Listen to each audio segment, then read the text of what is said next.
Assalamualaikum warahmatullahi wabarakatuh. Nama saya Eko Susanto dari SMP Al-Husa Kedunguni, calon guru penggerak angkatan 9 Kabupaten Pekalongan.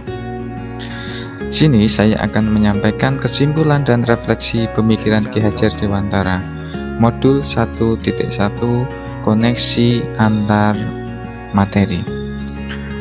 Pendidikan dan pengajaran tidaklah sama. Pengajaran adalah bagian dari pendidikan. Pengajaran adalah proses pendidikan dalam memberi ilmu untuk kecakapan hidup anak secara lahir dan batin. Pendidikan pada hakikatnya adalah menuntun atau memberi tuntunan terhadap segala kekuatan kodrat yang dimiliki anak agar ia mencapai keselamatan dan kebahagiaan setinggi-tingginya, baik sebagai manusia maupun sebagai anggota masyarakat. Pendidikan menciptakan ruang bagi guru untuk pertumbuhan secara utuh agar mampu memuliakan dirinya dan orang lain serta menjadi mandiri.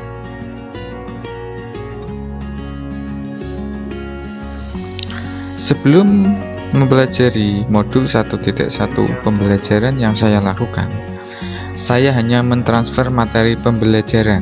Saya menganggap bahwa ketuntasan dalam penyampaian materi lebih penting daripada memahami karakteristik murid.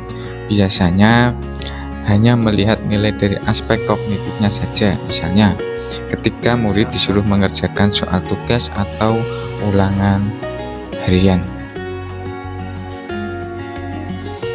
Jika nilai sudah mencapai KKM, dianggap pembelajaran sudah selesai.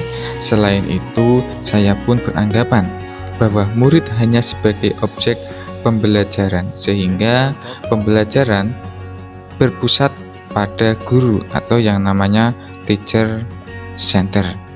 Sebelumnya, saya tidak memperdulikan apakah murid benar-benar paham atau tidak dari apa yang saya ajarkan, karena fokus saya lebih ke ketercapaian.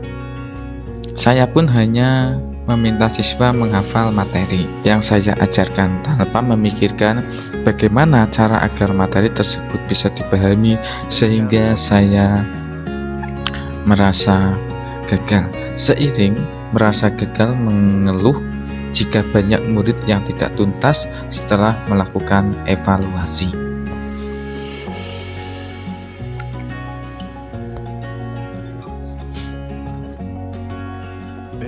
Namun, setelah saya mempelajari modul 1.1 tentang pemikiran Ki Hajar Dewantara, saya menyadari bahwa apa yang saya pikirkan dan saya lakukan selama ini tidaklah tepat. Setelah mempelajari modul 1.1, saya menyadari seharusnya saya melakukan proses pembelajaran secara menyeluruh, tidak hanya aspek kognitif, tetapi aspek afektif, psikomotor, spiritual, sosial, dan budaya. Karena murid sebagai subjek pembelajaran, sehingga murid itu diberikan kebebasan berekspresi, mengemukakan pendapat, dan berkreasi. Selain itu, guru sebagai fasilitator pembelajaran dan harus mempelajari karakteristik murid, sehingga murid diberikan kesempatan untuk tumbuh sesuai dengan kodratnya.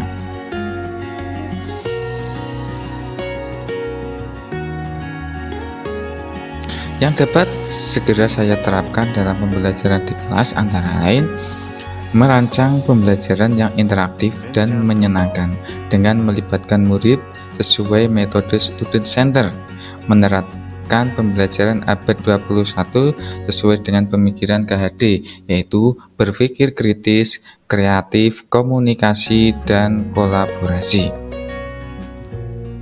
Selain itu, pembelajaran tidaklah lagi menuntut, tetapi lebih ke hal menuntun, karena sejatinya guru adalah menuntun murid sesuai dengan kodratnya.